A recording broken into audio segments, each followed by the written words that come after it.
आपल्या नवभारत विद्यालयाच्या या घरट्यातून पिल्लू होऊन उडावे, दिव्य घेऊन शक्ती, आकाशावर झेप असावी, उंबरठ्यावर भक्ती.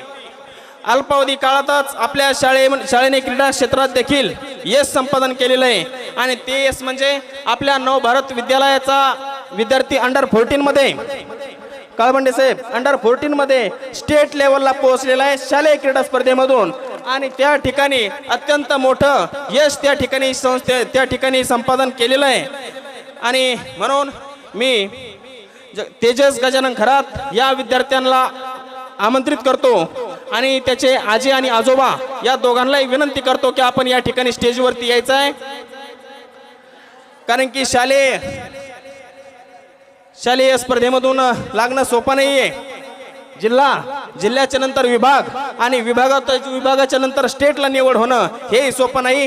त्याच्या संपूर्ण क्रीडा याच्यामध्ये खूप मेहनत घ्यावी लागली आणि मल्लखांब या खेळामध्ये मोठ्या प्रमाणामध्ये यश त्यांनी संपादन केलेलं आहे आणि मी त्याला विनंती करतो की स्टेजवरती यायचं आहे. तेजस गजानन खरात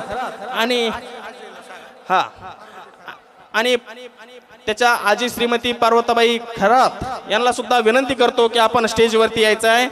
सगळ्यात मोठा सोहळा असतो ज्यावेळेस आपल्या नातवाचं किंवा आपल्या मुलाचा आपलं म्हणजे सर्वांना देखत आपल्याचं स्वागत आणि चांगले शब्द जर काढले तर त्या ठिकाणी आनंदाचे अश्रू. श्रीमती या आजींचं सुद्धा या ठिकाणी मी बागल मॅडम यांना विनंती करतो की आपण आजींचा या ठिकाणी सत्कार करायचा आहे. सगळ्यात मोठा सोहळा असतो की आपल्या डोळे देखत आपल्या मुलांचा नातवांचं सगळ्यांचं या ठिकाणी गोड शब्द विकत असतात. त्यावेळेस सगळ्यात मोठी वेळ ही आपली आलेली असते.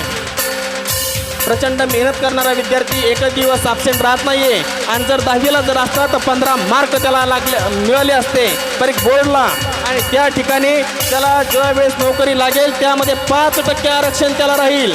5% आरक्षण